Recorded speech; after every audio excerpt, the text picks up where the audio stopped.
The Locked On Podcast Network presents the College Sports Big 3 in 30. The three biggest stories in college sports. From our local experts at the Locked On Podcast Network. We bring you the real story. Why it matters, what's next, who wins the big game, and more, all in 30 minutes. The College Sports Big 3 in 30 starts now with the biggest story in college sports. Boo Carter remains on the Tennessee football team. You are Locked On Vols, your daily podcast on the Tennessee Volunteers, part of the Locked On Podcast Network. From the top, Josh Heupel says, hey, Boo Carter is going to be a part of the football team, but he's got some things to do. Again, hear it from the man himself. This is during his opening statement yesterday during media day over at Tennessee's complex. This is what Josh Heupel had to say about the week-plus long saga that has been Boo Carter. I know at some point I'm going to get a question about Boo, so I'm going to address that right now. Boo is a part of our team here. There's some things that he's got to accomplish to get back on the field with us. Don't have a set timeline on that.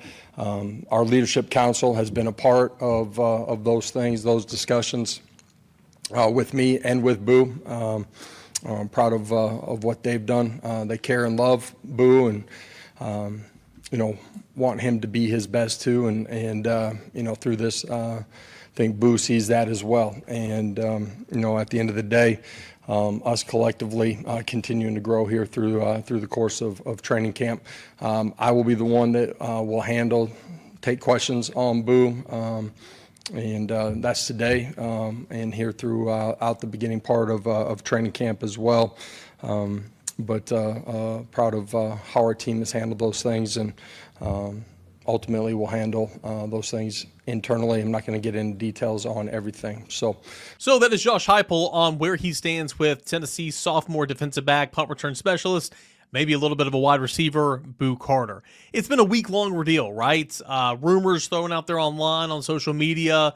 We got some credible reports, obviously, that he had been missing some team activities and all that, and I thought at some point, since this rumor mill and all this stuff kind of hit the fan last week, that Josh Heupel will come out with some type of status update before, just to kind of put all this to rest a little bit. But there was these questions on, is he going to be on campus? Is he going to be back in town? Is he going to show back up again? And we got word that he was in town for the meeting on Tuesday morning. He was on campus on Monday. He was on campus on Tuesday, actually right before media day. So there was just a lot of speculation and a lot of wonder on what is the status of Boo Carter. So there you have it from Josh Heupel. He is a part of the team, but he's got to do some things in order to see the field. So what that tells me, he didn't say it. I'm not putting words in his mouth, but what he pretty much described was, hey, Boo is suspended indefinitely. Okay? And again, I want you to hear me here. He did not say that, but that's how I take it. Boo Carter is suspended indefinitely is how I take that. So I'll be interested to see kind of what that looks like. Is this a situation where he maybe misses the first game of the season? Maybe he plays punt returner but doesn't play defense, or maybe he's second string defense. I don't know. We'll see. Josh Heupel is entitled to do whatever he wants to in this situation, in my opinion. Why? Because he has handled the Nico Iamaleava situation the way that college football needed to handle it. He handled that situation the way that he needed to handle it. So, in my opinion, I think he's kind of built up some grace here. Now, you do get up there and you say nobody's bigger than the power T, and you take a stand, and you can go back and reference that quote because, again, he just said it a couple of months ago, right? But I do think everybody's a little bit different. And he references the leadership council there and how they've had ongoing discussions about Boo Carter, the football player, Boo Carter, the person, how they want the best for him, so on and so forth. So, as a fan, I don't know where you stand. Some people were just fed up and wanted him gone. Some people wanted him to be on the football team because he's a really good football player. And some people are kind of somewhere in the middle, right? It's kind of like, well, I can understand if he's gone. I can also be on board if he can come back, apologize, earn his keep, and go on from there. And I'm all about second chances, right? I mean, there are some things that you don't need a second chance with in a football program. To my understanding, missing stuff like Boo has, though you're hanging your teammates out to dry, that's worthy of a second chance, in my opinion. If you do make those corrections and you come forth and you apologize and you do whatever is asked of the coaching staff and the leadership council and all that, and then you don't let it happen again. So we'll kind of see where this stands. But Boo Carter is a part of the football team, but he's got some things to do in order to play in games, essentially. Here's Josh Heupel on what his policy kind of is on these quote-unquote voluntary offseason workouts, missing those. How do you go about that? This is kind of what Josh Heupel had to say when asked that question at Media Day. Yeah, and end of the day, it's a requirement to be here, be a part of what we're doing. There's a lot of information out in the world. Some of it's correct, some of it's not. I'm not going to address everything. Over the last week, we're disappointed with how some things were handled. At the end of the day, you have a conversation. What does it look like moving forward? And that's all parties. That's our leadership council, Boo, and our staff. And so it's not about what yesterday was. It's about today, and we'll see as we continue to progress where that leads us. So again, he references leadership council yet again. That's going to be an ongoing theme. He continues to reference his leadership council, communication with the coaching staff, the leadership council, with Boo Carter, so on and so forth. But right there at the top, it's like, hey, at the end of the day, your requirements to be here. And I keep hearing, and I see some speculation and all that. It can be labeled voluntary offseason workouts or whatever. I got news for you guys. It's not voluntary, okay? It is mandatory. Why? Number one, these guys are getting paid now. But number two, more than anything, you are enrolled in classes. The football team is paying for a lot of these guys your room and board, your meal plan for the summer, okay? That is your ticket onto campus to take classes, and they've been doing this for decades, guys. It's a way to, or not decades, for years. It's a way to get in here and continue to get to work. Yeah, the coaching staff can't be out there with the football and all that. You can't have legit practices, but there's nothing about this that's voluntary. I want to make that abundantly clear. Nothing about this that's voluntary, and I think Josh Heupel pretty much summed that up with like, hey, at the end of the day, your requirement's to be here. That's kind of how he answered that. Good question on how this would affect team chemistry, how the team would affect or would welcome Boo Carter back if he does the things that he needs to do. This is what Josh Heupel had to answer that. He's got no worries about team chemistry. Well, you guys on Leadership Council, I know it's true in the locker room too. They care about the person, care and love for him, and want him to be his best. I think that starts in life, through the conversations we've had with him, and then that parlays itself onto the football side of it as well. So I'm not worried about the chemistry. At the end of the day, there's standards that we all have to meet, and that's everybody in the building. When somebody fails in that, whether they get another chance or not, that's each situation is different. But ultimately, Boo's got to meet those standards here as we move forward. So again, he says each situation is different. The Nico Iamaleava situation is different from the Boo Carter situation. The player from 3 years ago situation is different from the Boo Carter situation. Each situation is very, very different. And again, he says he's got to earn his keep again. He's got to go out there and do some things in order to get back on the football field. And that raised a question. And I'm glad that it was actually Brent Hubbs that asked it. Does that mean he can't practice? Does that mean that he can't be in meeting rooms, that he can be in meeting rooms, he can be at practice, he just can't play in a game? What does this actually mean, right? Josh Heupel wasn't ready to discuss any of that. Coach, one final clarification for me on the Boo situation. When you say has things to do to get back, does that mean he will be in meetings, not be allowed to be in meetings, he'll be at practice, he won't be at practice? I'm not going to get into all the details of everything. He's here, he's with us, and each day we'll figure out what comes next. So again, we'll find out. We're going to be out there. We're going to be covering practice for 6 periods here on a Wednesday. Practice number 1. We will be looking to see if number 23 is out there. I assume this is what I believe. I think he's going to be practicing. I think he's been going through everything like normal. I do think that, and again, I have not heard this from anywhere. I think there's going to be a punishment there, right?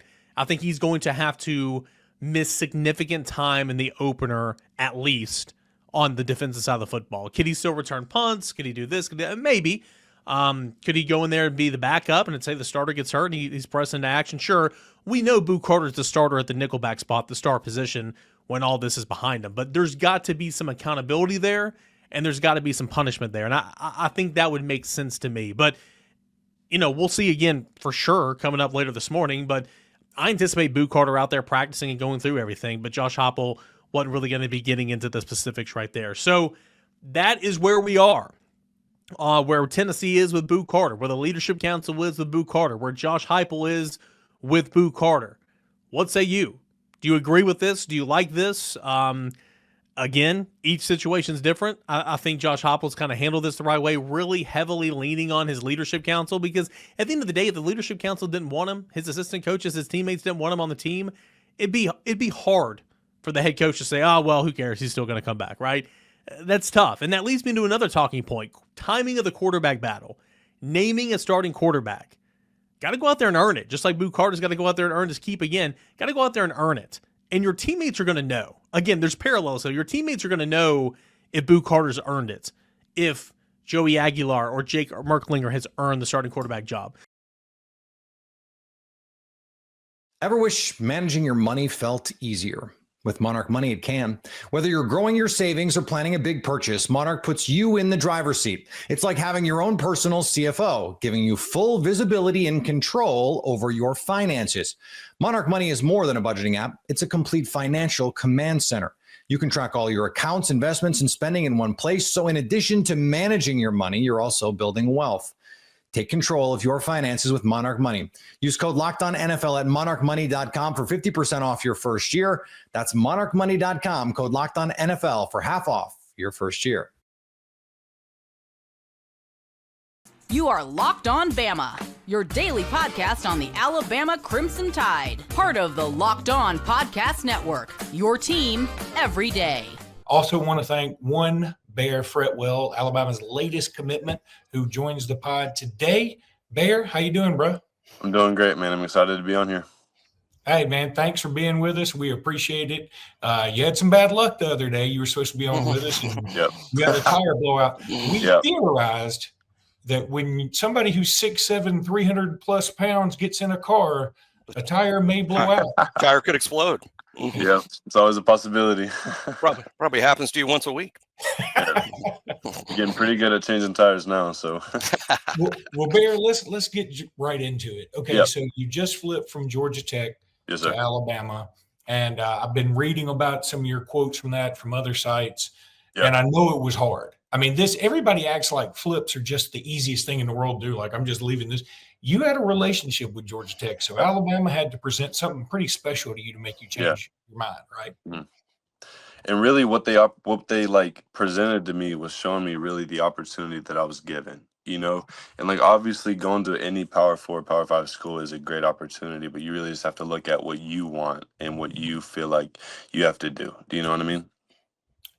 Yeah, exactly. And so what was it that was the deciding factor for you? Because you mentioned it's nothing to do with rev share, anything Yeah. like that. You just said it was just something about Alabama. Yeah, so really walking in, you might have read this on some of the articles, but, you know, walking into like the facilities and walking into the team, you know, meetings and everything, you really feel the culture just as much as you see it. So you can really feel the amount of like talent there, the amount of people who just want to be the best that they can be. Do you know what I mean? And it's really hard to be in an environment of people who want to make it to the NFL and you not feel the exact same way. Well, it's a big platform. I'm sure the iron sharpens iron kind of argument is there about who you're going up against every day in practice, who you're working out with, you know, the other guys in the OL room. What are your thoughts on Coach Cap, the offensive line coach at Alabama, and meeting him and having the opportunity to play for Coach Cap? Yeah, I think he's a really, really great guy. You know, on our unofficial, you know, he scheduled everything. So from the day that he called me, I haven't talked to any of the assistants. It was him. It was it's been a personal relationship between me and him the whole time, which means a lot because I've had a lot of like assistant coaches reach out to me, but it doesn't feel personal. But, you know, I really think, you know, I can't go to a school and not like the coach that I'm going to be with every day for, you know, 4 years. So I think he's a really great guy that I'm excited to work with. That's awesome. So your recruiting really picked up. I mean, you haven't played football your entire life. Right? No, sir. So, and I apologize. My phone goes off constantly during this, and it's just part of it. I mean, and it's my father calling, and he's just going to have to wait. Again, your recruiting really picked up late. You haven't played football your whole life, but you grew up on a family farm, so it's not like you're immune to hard work. Yeah. You know, so I've been what a lot of people don't know, so I did reclass from 27 to 26 because I was homeschooled my whole life. So I've been homeschooled up until 2 years ago, and then I came in as a freshman, but then my credits got messed up. So last year was my freshman year. I had a freshman year, skipped sophomore year. Last year was my junior year. This is my senior year, and what a lot of people don't know is I I've only played 6 varsity games at tackle, and that's really the biggest thing of like, yeah. And what a lot of people see is like, they'll come up to me like, "Hey, I heard you're thinking about Bama," or like, "Hey, I heard you committed to Bama." I was like, "Yeah." Like, well, you're not gonna play, right? And that's what a lot of people. That's what everybody says, and it's like I feel like a lot of people, especially people who don't know me, they look at stars more than look at the player. Like they'll go to my on 3 profile, they'll go to my 24/7 profile. Like, oh, he's a 3-star committed to Alabama. Like he's not nothing special. But like, what happens when I get up to a 4-star? You know what I mean? Like they're gonna change their view on me because of they're gonna change the view on me because of my ranking, which they need to watch the film first. But yeah, I'm really excited for that. Well, it seems to me, every recruit, every prospect's got a different story. Every ranking means something a little different because everybody's journey is a little different. You Yeah, reclassified. Had you returned to high school football and played another year of high school football, your ranking might look a whole lot different one year mm, from now too. And yeah, that's irrelevant to you and irrelevant to Alabama. It's just about what kind of player is Alabama getting, and obviously they're as excited as you are. Didn't you play some defense though before you I moved? did. Yeah, so my 6 games at tackle were so I'd switched. I had 4 games at defensive line. So I played defensive line with my brother who could have gone D1. He had like Georgia or like G5 offers, lots of G5 offers. But I played with him for a while, but then it really just like, with depth chart stuff, I switched over. I was supposed to switch over for a game and then go back, but then I ended up showing out, and then it's just history from there. Bear, you're drinking something there. Will you hold that back up again? For those who don't know, that is actually a 55-gallon drum. That's how big that is. So, I like his ball team there, though. yeah. Braves.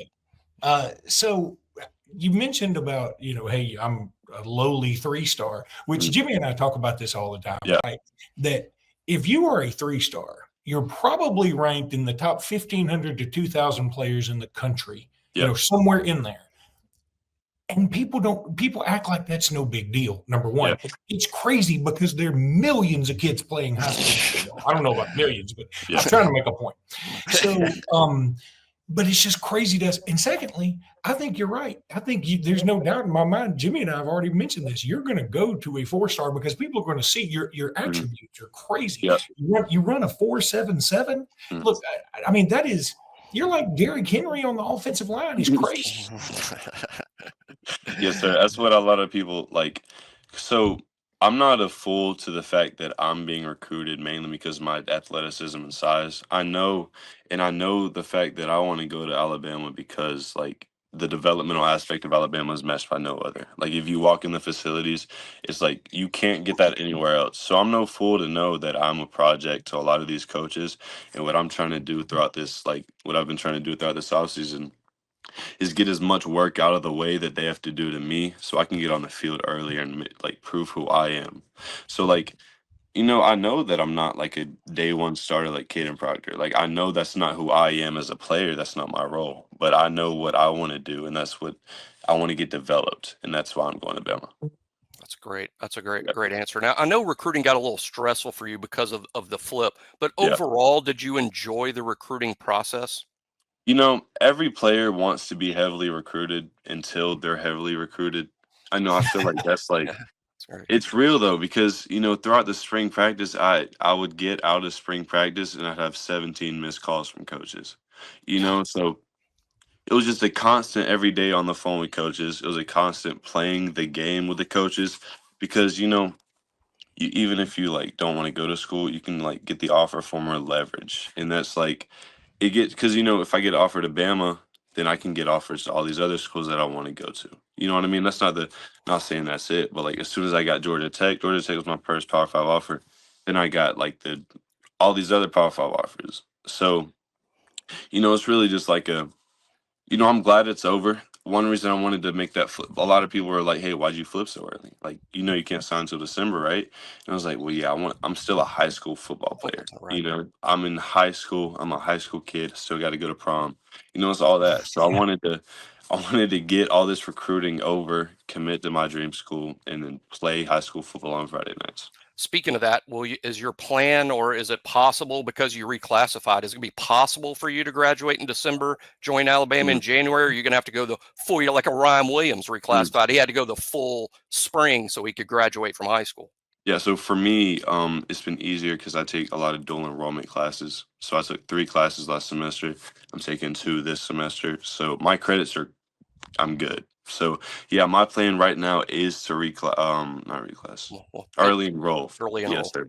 And I'll be able to have I think that off season with the team is going to be very big for my development. A couple of more things, Bear, and again, appreciate your time so much, Yep. and congratulations.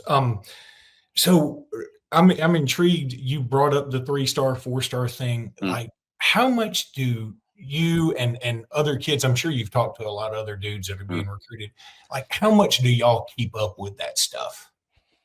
We don't. Like, we have a group chat with all the Bama commits, and it's like nobody's better than the other person. At the end of the day, when you get to college, like when you're on the field, you don't have 3 stars above your head. You know what I mean? Like, you're playing football. We all bleed the same blood and we all have the same muscles. So, at the end of the day, we're just football players, and we get ranked depending on how much the recruiters like us. So, and I can't control my ranking, and I can't really give my input, but I was talking to the like the co-owner of Rivals or something. He had texted me the day I flipped, and he was like, "Hey, we're gonna re-rank you here real soon, so don't worry about that 3-star." So I mean, I've never been worried about it, because if you truly know yourself and your worth as a person, you don't really need to worry about what other people think of you, because I know who I am as a person. You know what I mean? Wow. Man, that's a much better answer than I could ever give. That's great, man. I'm going to tell you, you have made a lot of fans today. I can tell you that, because this was good. You're a good dude, man, and yes, sir. We're going to be pulling for you, and yes, sir. can't wait to get you on campus. And hey, look, you said you won't be a day 1 starter. Don't write that off just yet. Yes, sir. Yeah, well, definitely. Coach came in saying that he needed more tackles. And I was comparing depth charts, of course, but I think it'd be easier going to Bama now than it would, a year ago, 2 years ago. Right. So, yeah, but what I need all the people to know is there was a lot of thought between me and my family and everybody. It wasn't just like, oh, I got offered by Bama, they gave me money, they threw me money, they threw me a car, boom, I'm committing. That's not it. For me, I want to play football. And it's like the money that I'm going to make in the NFL being developed by Alabama is, you can't even make that in college as a, best player in the college. So that's what my goal is. We've all been there, locking on early and waiting forever for concert tickets to go on sale, only to lose your spot for a show you've been dying to see. Live music should be about making memories, not dealing with the stress of ticket shopping. That's where Gametime comes in. Gametime makes getting concert tickets faster and easier than ever. Prices actually drop as it gets closer to showtime, and you can save up to 60% off with killer last-minute deals. Tired of endless scrolling, trying to find the best deal? Gametime Zone Deal picks the best seats in your section for you. And with Gametime, the price you see is the price you pay. No hidden fees. Take the guesswork out of buying concert and show tickets with Gametime. Download the Gametime app, create an account, and use code LOCKEDONNFL for $20 off your first purchase. Terms apply. Again, create an account and redeem the code LOCKEDONNFL for $20 off. Download the Gametime app today. Last minute tickets, the lowest price, guaranteed. Brad Powers from Bet the Board podcast says the Sun Devils will be favored in every single one of their 12 regular season games. Yeah, that's where we start before we take a look at the roadblocks and potential trip-ups that could derail a 12-0 campaign. Before we talk about, can ASU even make it a reality? Can they join that college football royalty? All that is coming up on today's episode. Before we get started, thanks to each and every single one of you for tuning in to Locked On Sun Devils to make us your first listen of the day. Shout out to the everydayers who are here every day. So, Brad Powers from the Bet the Board podcast. I personally have not heard of him. I saw, oh man, was it Brett McMurphy? Something like that. Posted it on Twitter. He had shared that these were the teams that were projected to be favored in all 12 of their regular season games. And lo and behold, Arizona State was one of those 12 teams. It was Brett McMurphy. Along with them, Clemson, Georgia, Notre Dame, Ohio State. All four of those teams have national title expectations for the 2025 season. All four of those teams not just have aspirations, but are proven winners. Clemson has won 2 national championships in the last 10 years under Dabo Swinney. Georgia has won 2 championships since the 2020 decade started. Ohio State just won a national championship last year, and they beat Notre Dame. So that's pretty prestigious and something to think about. Not even Texas is favored in all 12 of their games, and Texas is considered like one of the heavyweight favorites to win a national championship this year. Not even they were picked as a favorite in all 12 of their regular season games this year, but ASU was, which is kind of crazy to me because it's not like ASU has a cupcake schedule. No, quite the opposite. They've got a gauntlet of teams in the Big 12, and a handful of those games are on the road. An example, they are visiting Baylor, they are visiting Utah, they are visiting Iowa State. Those are 3 very, very, very good Big 12 teams. They're still going to be hosting TCU and Texas Tech. Those are not going to be easy games. They have to go to Mississippi State. I am not sleeping on that game. Spencer McLaughlin from Locked On College Football is also not sleeping on that game. But there's a lot of good football games on the schedule. There's some potential cupcake games. Sure, they should kick the snot out of NAU, like you always should, U of A. Speaking of which, we should knock down U of A pretty easily. I'm not big on Colorado. We'll talk about Colorado more in a second. Houston feels like a trap game. Texas State, I'm not sleeping on them. But, I mean, overall, I look at the schedule and I see 10 wins for sure. I will not back off of ASU winning under 10 games this year. If you give me their 9.5, their over-under win total, I would take the over, and I'd take it confidently. But to be favored in every single one of those games, no matter how big it is kind of crazy to me. And I'm curious what you guys think too. So as we get, about 5 minutes in, let me know in the comments what you think of ASU being favored in all 12 games as of now. Now, let's go ahead and take a look at what Brad Powers has for what I guess you could consider it the 6 closest games. But this is in terms of the spread. So for anyone who's not a betting expert, and I am certainly not a betting expert, I'll make it as simple as I possibly can. If you have a minus point spread, that means you're favored to win by that many points. If you have a plus point spread, you are expected to lose by that many points. I know I'm not explaining that very well. But an example, ASU goes to Baylor as -1 favorite. So if ASU wins by 2 points, then they win because they covered the 1 point spread. If Baylor wins the game, then they would win that spread because they were plus odds teams. I'm definitely not your guy for betting. I won't pretend to be. That's the best I can do. If it doesn't make sense, I'm really, really sorry.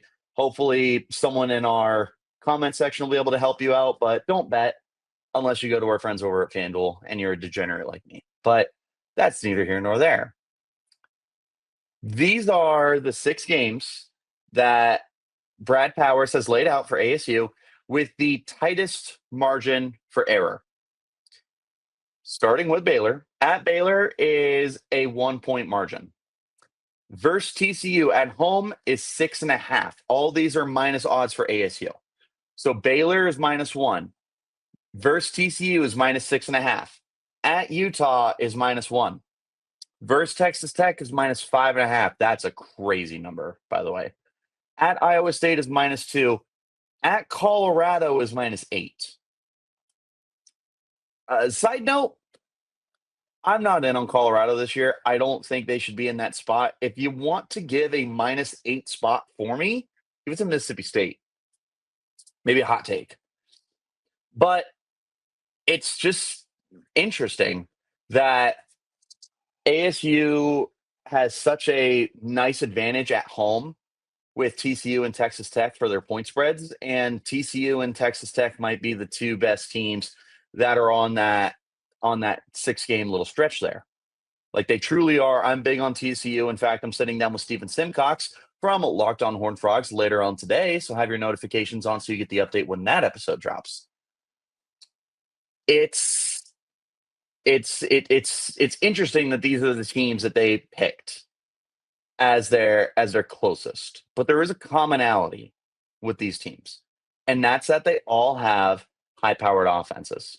Baylor, that goes without saying. They at worst have a top 3 offense in the preseason. They might be number 1 by the end of the year. TCU has Josh Hoover. I think he's a terrific quarterback. They're going to air it out this year. Wouldn't be surprised if Hoover led the conference in passing yards. Utah adds Devin Dampier, the dual threat running quarterback from New Mexico. He gets to play behind the best offensive line in the conference, one of the best in the country. Texas Tech, Baron Morton's back. Koy Eakin is back. Terrence Ferguson is on that offense. They've got no shortage of guys to throw the ball around the yard with. Iowa State, Rocco Becht returns. He does lose his top 2 receivers, but they bring in receivers through the transfer portal. And Rocco Becht, just that man just airs out the football. I have no doubt in my mind he's going to be just fine. And then Colorado, sure, they're retooling. You did lose Shedeur Sanders. You did lose Travis Hunter. You did lose a vast majority of your other pass catchers, but they bring in Caden Salters, Caden Salters, dual threat runner from Liberty, and Juju Lewis, 4-star/5-star quarterback from this freshman cycle. So there's still upside there. So when I look at ASU's favored in 12 games, all 12 games, and ASU has a 1-score margin of error in 6 games, and these are the 6 teams that they picked, what I am drawing from my conclusion here is that Power sees ASU as an offensive-based team. The firepower that the Sun Devils have will be what leads them to wins. That's what this take gives me when I see the games that he thinks are going to be close and the games that he is taking them to win and what they will win by. I don't know how he feels about ASU's defense, but I think that these spreads speak a lot more to how he feels about the offense. And we know that ASU has a high-powered offense. We've talked about it a lot. We'll talk about it a little bit at the end of the show. If you watch Locked On Sun Devils, I talk about it pretty much every single day.